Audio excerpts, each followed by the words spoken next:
Now you talked about something. I want to go back to this because you skipped through it, and I was like, aha, which is the idea of sugar.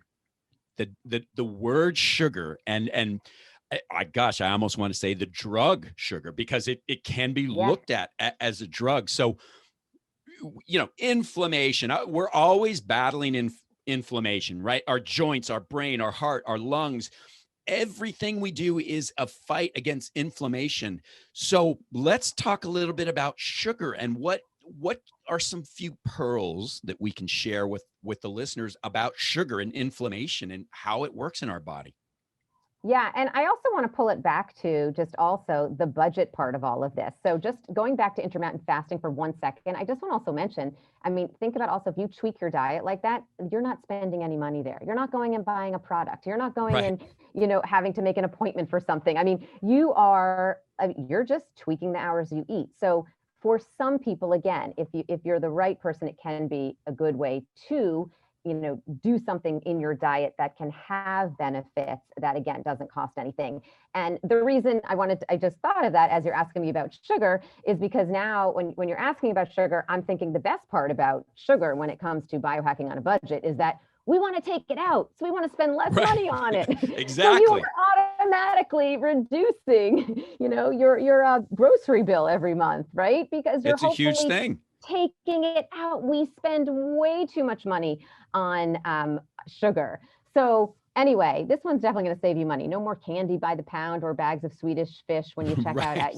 at your pharmacy. So going back to the inflammation though, getting to the inflammation, I should say, when it comes to sugar. So sugar is a leading cause of inflammation, and we know, I know you know, and many people out there know that inflammation is the root cause of almost every condition and disease.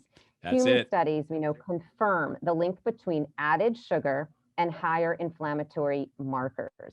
And the typical American adult consumes about 60 pounds of added sugar each year. And that is not good. 60, 60. 60. So Crazy, imagine like those 5 pound bags of sugar, you're talking like 14 of those a year. crazy, right? That's So that's nuts. it's a lot. And remember, we're not reaping any benefits from sugar. We don't need, and I'm talking about added sugar here.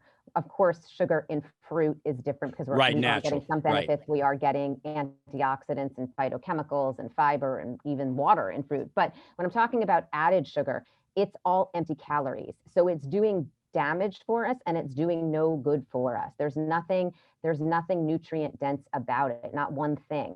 So it's not doing anything good for our hearts. It's not doing anything good for our waistlines. It's not doing anything good for our brain health. So excess sugar consumption, as I mentioned, associated heart disease, obesity, dementia, many more, conditions and diseases. And I mean, you mentioned, also that, about it being addictive, right? Right. It's And like a drug. I mean, it really is. yeah. And I mean, and there's been, a lot of buzz about that too lately about it being toxic. And, although there's no like definitive evidence that, that we can say that it is for sure addictive, researchers do agree that high sugar foods stimulates the brain in the same way that drugs do, Right. inducing behaviors that resemble addiction. And those sugar highs and lows you experience, are likely a result of that sugar dependency. So not only is sugar causing inflammation, is that inflammation causing all of these different diseases and conditions, but also we then want more of it when we have it. And so Right. it really is, I mean, it's disruptive. And, you've talked about sleep a little bit already. It's disruptive even to our sleep, which then we know can affect our mood the next day and can affect our hunger hormones the next day. So, I mean, listen, I always like to say that I don't have a sweet tooth. I have a whole mouth of sweet teeth.